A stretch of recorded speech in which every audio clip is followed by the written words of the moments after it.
देवी सर्वभूतेषु विष्णुमायेति शब्दिता नमस्तस्यै नमस्तस्यै नमस्तस्यै नमो नमः।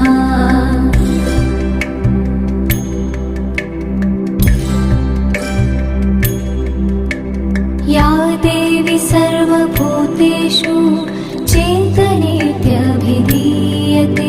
नमस्तस्यै नमस्तस्यै नमस्तस्यै नमो नमः।